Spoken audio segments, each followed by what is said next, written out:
Cậu con nó kể kìa con. Tôi cũng nông cười bỏ thầu rồi.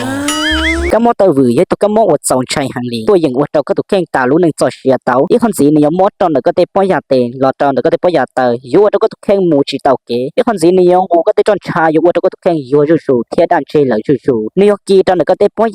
già tờ New York thông tăng trong được cái tép bói già tờ lọt trong được cái tép bói già tờ thía giờ thì cái món tụ cái món để nói là này món cuốn chu lu món liếp plong hậu tua món chu lu hậu tua dù ở trong cái tụ keng mù chỉ tàu kế giờ thì có trâu tụi món để nó là có thứ một kho tao đau đau khó trả lời chỉ dùng sau sẽ đấy cũng bắt chuột thò mỗi hậu chân chúa của kho dùng tí này cho là chống tụ và thứ kho tao tí này dùng tao phá lên lò này giờ thì có xã có tụi khang dùng nó chỉ sau sẽ đấy hỗ trợ cũng bắt chuột thò này nhà nó chứ giờ thì nó tự chẳng muốn chí này tại bao đá nó thế nào mà cụ cho trán ta nó cũng muốn lấy đây chương trình đã phát trong nửa nọ thế cũng muốn chị kêu bỏ ra bây giờ đâu nửa lũ chị nửa kéo vậy nên để chị nửa chị bây giờ thế tôi chỉ tao chỉ này tại bao đá là đi tao bé lối chồng nó là cũng chạy trả chè nên cha có vấn đề là xưa để tam bộ lên nó nên bố chồng nhau là nó mà giờ thì nó tự chẳng muốn chỉ này thế các mà đi cho trán ta được cả muốn được chỉ ở nhà bây giờ kia là tao chỉ cú sáng này tại bao đá nó nếu như một trong số thế cha chỉ này nhớ lòng bộ nó nếu như chỉ ra đó đi nhà đâu chưa có chỉ sẽ có cha dùng gọi đi cho kỹ nói nếu cho kỹ luôn lấy chết cả luôn đuổi chỉ xuống dùng gọi đi cho kỹ thôi gì cho tao thì tao có đá tôi chỉ xuống có sai mà giờ một đi trả tiền là đi trả tiền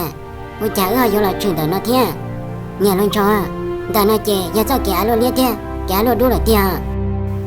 nhà đâu chưa giờ tiền tới nó nếu giờ cho kỹ chỉ chỗ kẻ luôn lấy thế kẻ luôn đuổi là chị có chạy tôi kẻ một giờ cho bé lúc chị là thế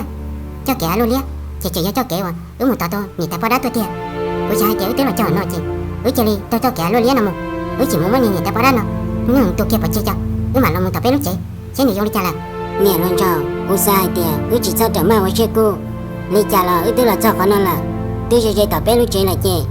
chị có thiết của một xe bé lúc chị xe người xong đi trả cho một xe nhẹ thế mẹ ăn cả bây giờ cái chia là giờ cái tôi đó tỏ là tỏ khăn ta mà đi tôi muốn chỉ để tập bao đó giờ tiền trả đi của lúc sẽ mà cũng không sao tiền lúc chị muốn nhìn tập bao đó tôi còn tôi chia cho mà đi trả khá là muốn chuyện nhẹ thế mẹ ăn cả nó cái gì mà cái liền treo đi cái là tao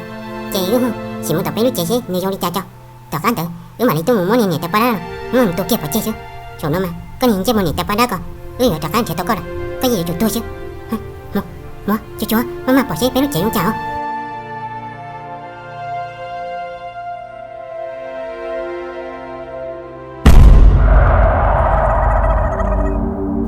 ta chân và chạy anh nó chỉ mua đá chỉ nào đi mà dù ya chỉ mua quá trà đi là chạy dù ya tao kia mà qua ba lại in tụ cha mà cho cá lò tao bé nuôi chẳng cả và yêu chỉ tao nó cái nương đi là yang chỉ nó sẽ nương chưa có từ tuổi này cho chỉ liền yêu một cháu chỉ tao mình chết thế mình chẳng cần gì kia trả lời nhớ trong tên à cho ya nó cầu kia cầu tao cầu sống cầu đồng sinh đây chỉ chừng chung chung qua chỉ tại thiên kia một qua là lên ở bênนู้mà trả lời một qua ba lại cha lâu rồi thế nhớ tao tự một trả anh ơi đi chơi gái à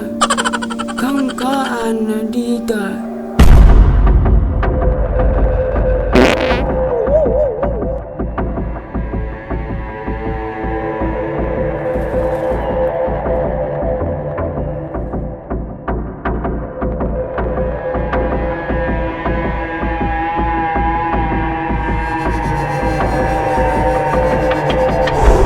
nhà luôn cho cho cái là cho bé lúc chị là có gì sai mà bé lúc chị bịa ta thiết câu lá ta lên đó là như chủ nhà nè thế mẹ ăn cái gì chỉ nhớ là dân cái tôi là sẽ dân cái kia là thua nhà luôn chiêu chả bé lúc chị nếu một bịa ta thiết câu lá ta lên nó chị nếu như do đi khó à nhà nó giờ là hai đứa chị cá nếu như do lên đầu tiên dài tiền nè thế mẹ ăn cái chị tôi là cái gì kia là cho giờ cho lúc chị nhau lên đó là xưa lúc chị bịa ta lên đó là kia ôi trời đi vào trong gọi đi ôm vào chỗ ôi chả bé lúc chị chỉ dùng lên nó ta rồi nhà luôn chiêu nè thế mẹ ăn cái này dân cái chiêu rồi dân cái tuổi nè ôi chả chị đi chơi rồi dù là chân tờ nói yo khăn chi bọn nhị thế mẹ ăn cái nhân tờ trong có ly tí chỉ khâu xe vô chạy yo nó lo chơi tí chỉ nó biệt ta cho nhà bỏ hắn cho đi nó chứ vô chạy yo một sáng mà chạy yo cho nhị thế mẹ ăn cỡ luôn nhà nó chơi ứng yo chẳng gì hết cho nó này nhà luôn cho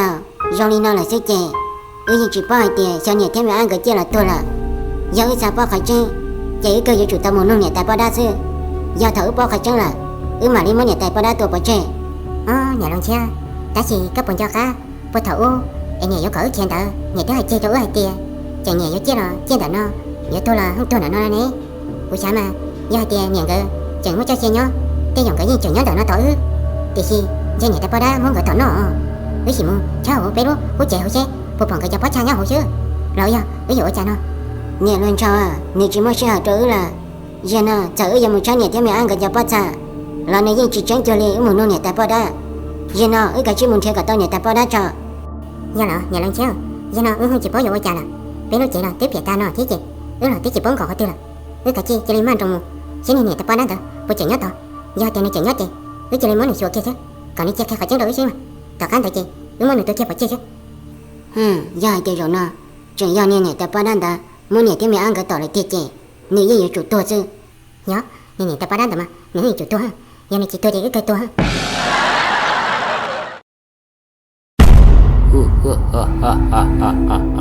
nhiệt tại bỏ đá chả có tung đã có有没到单保的你都得谁多大了我家可总是得谁多点老大的高了其他你朋友个提谁我都花得起呢我家你今天找你看到正用把们个里冬天了这有看到天也就包扎么的老里姑那了ยังจริงๆ要提谁都你来了你啥来我家进门天你不包一点但是那姑对寂寞我家了那了ก็ปวดเต่าเป้าไอเดียยอดตูด้าตูจงให้เราลูกก็เต่าเราหนึ่งยั่วจงดีจ้า在我上你家了上这点在那那花园里了姑认真才见结果把人家搞错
Mama ở trong trại này ta bắt đã bỏ rồi.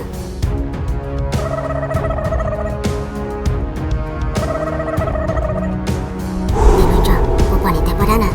Chị quản lý ta bắt đã nè. Nè nói chưa? Chị quản lý ta bắt đã nhá từ liều. Giờ chị quản lý ta bắt đã chị. Cái chim một chuột ở trong trại nè.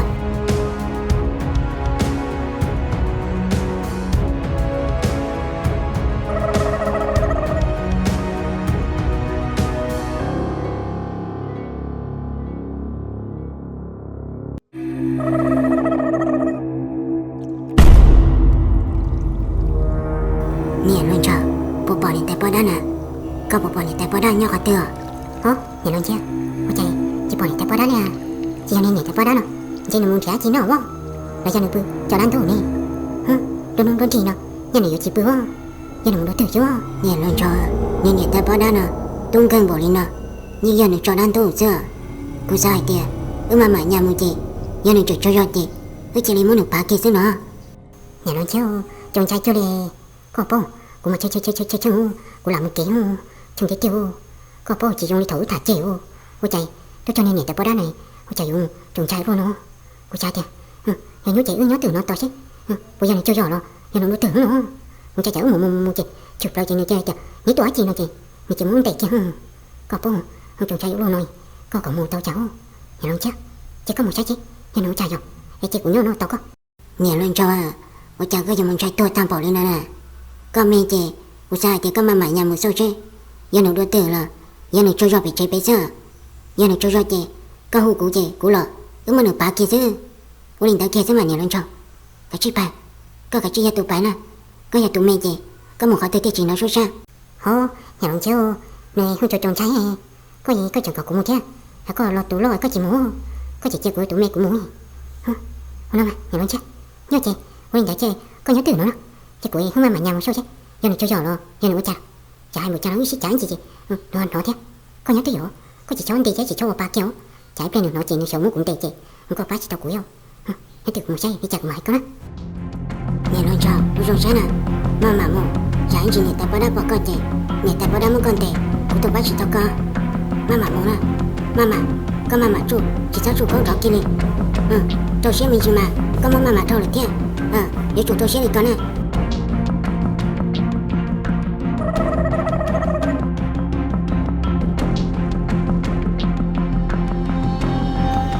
Có tụi người ta bắt đá con. Thế nào có cái tổ kia nó, một tôi cho nó có tổ kia nó, chính xác đấy. Có tuần chết một nhà ta có đó con à, chỗ nó có gì chỉ một hộ kia đâu, có chỗ chỉ một hộ thôi, ví dụ tôi tiền tôi có được, có chỗ tôi không. Mấy, ôi trời, đi, chỉ bỏ nhà ta có đó rồi nè, chiều này nhà cái chiều không, rồi cho trời nè,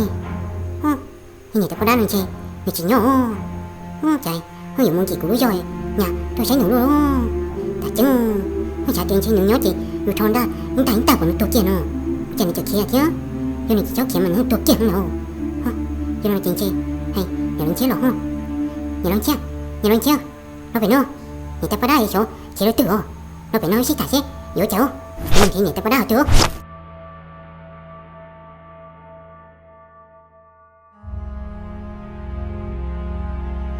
Nhà rồi cho à, nhưng giờ nó khỏi giải chơi là, nhưng người ta bắt đá nó. Nhưng chỉ nhân nó tới là với chủ nhân kia là chứ nhà nó chưa cô cha tiền cho nhưng người ta bắt đá nó không chịu nhớ chị cô thằng nó ta muốn lấy đấy đây còn nó thuộc kiện nó cô cha này chịu chỉ bỏ nhưng chịu kia chứ nghe không chịu nhớ chết kỹ nó cha tiền chi kiểu nó muốn chế nó trả hồ chứ bố chịu nhỏ nó giỏi tiền nó lỏng muốn được xuống nhà nó cho à cái chi lên muốn chế này người ta bắt đá nó sư giờ nhân nó to nói xe thằng nó muốn nó cho cái là nhưng có chỉ riêng nó kia đi chỉ muốn chơi, tao nói sẽ chấp ra, người ta toàn chơi non treo nọ, giờ muốn chơi tao nói khó từ, muốn nói tôi phải chơi không ta chứ, kia là tôi dân này. Nhà nó chưa, giờ này, giờ muốn chơi người ta bắt đá nó, khó tiền mà, thế chỉ bao tiền, cho nên muốn nhớ rồi, khó thử nè, chẳng muốn chơi tao, hai giờ không được cơ là, cũng chỉ bao tiền, thì chỉ cái chỉ muốn chơi, giờ này muốn đưa tiền là, chỉ tôi tiền là chứ, cái chỉ muốn sai luôn tao. Người ta bắt đá, có vô thể chơi là chủ thể. Có chủ thể chứ có bỏ cứ tao có bỏ thể cô chủ thể là có chủ thể cú chưa có bỏ thể cô chủ thể có bỏ thể là có sai thì có thể cú những chủ thể kia có những chủ tao có thể có những chủ thể kia ta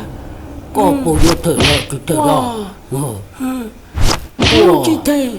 có chuyện cháu cũng thế là có những chủ thể kia có bộ vô thể là cũng cháu có to có giống mai tàu thế có những chủ thể nè có bộ thể là có ai thế có chủ thể nè có chủ thể là tao có nông cây kia cho tôi cũng nông cây mỏ thầu là tôi chỉ tôi khá nhìn chơi ra cú nè than chờ tao nó nâng kề anh vâng thà cuồng tao thì là ba cô chỉ mà nâng kề đi ca cả cái anh chẳng thà cô là cái anh chỉ anh ý chỉ này nè wow wow cha người ta tạo nên cho dù có tài mà cười đi theo mà bắt tài thầu chơi tao một theo cho nên sao dù bắt tài mà tài sao nè ba kia ba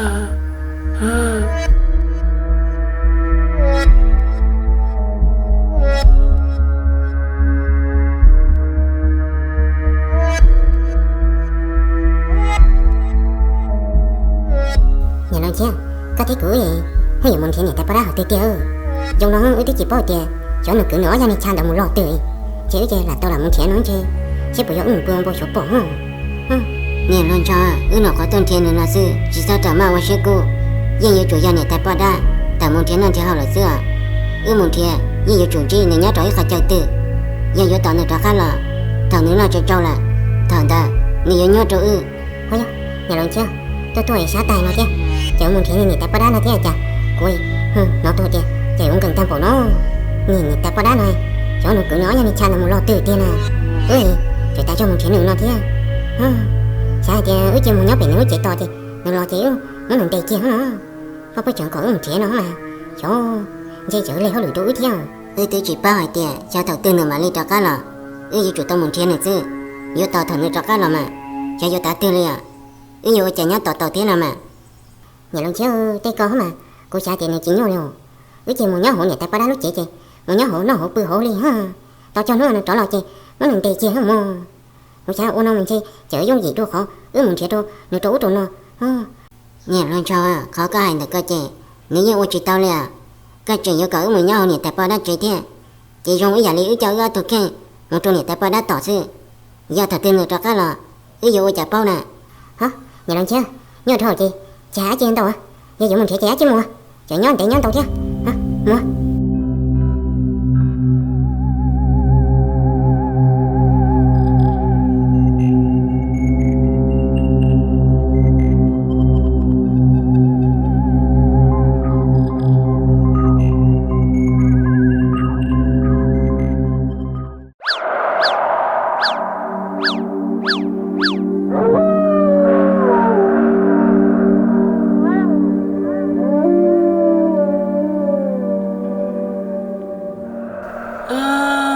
trái pla tạm bộ na chế chuyện chế khó nó là sự trong xe bộ yếu mà đã chỉ nó ni cho tỏ đan từ nhiều tòa ở nè chân chờ lụa bó tài mò tạm bộ na một kế chỉ tao trong một kế trái pla là trái pla thiệt ôi xuyên chế khó nó sợ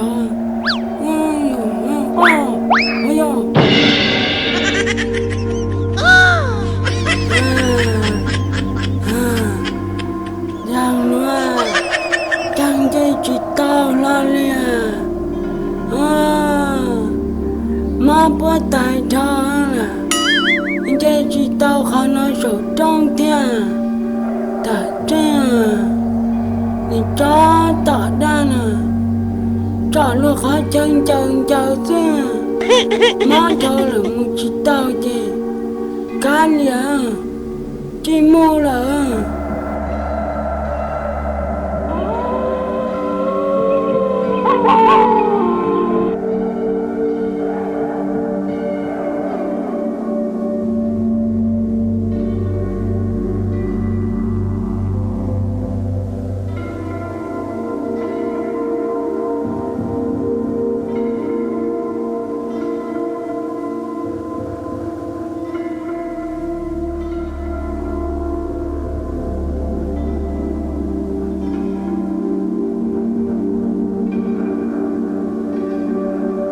giờ thì anh nên tê không sợ tao cho chuyện nhé cho một chuyện đi cho con nhé có cá cho nó thế chỉ ta lên đó chuyện đi cho con nhé có con nhé đấy đó nếu bà chỉ cho cá này chị nếu chỉ cháu ở xe đấy anh nên chọn tại một trong tại tôi sợ tông giờ cho gì đó cho đó ở bé sùng nó thế nào nữa mà chạy cho chuyện nhé tại nó nếu ở trong Charlie cho tao ta là giờ thì nên thì sao vậy ấy giờ nhớ cho họ bé chồng YouTube nó chị tuần kia giờ chỉ cho chỉ phát chi thế nào nữa nhớ nên một giờ tao tết chị giờ chỉ tao lên là để cho chuyện nhé là nó nếu ở trong Charlie cho tao ta là thế nếu chỉ trong Charlie đó chỉ cháu ở xe đấy giờ sẽ có con nhé cái chỉ cháu nó chị cái chi chọn tại một trong tại tôi sợ tông mà cho gì đó đó bé sùng nó bây giờ nó phải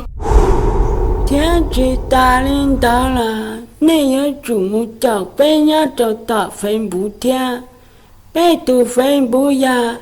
liền một đứa một chậu neo là nè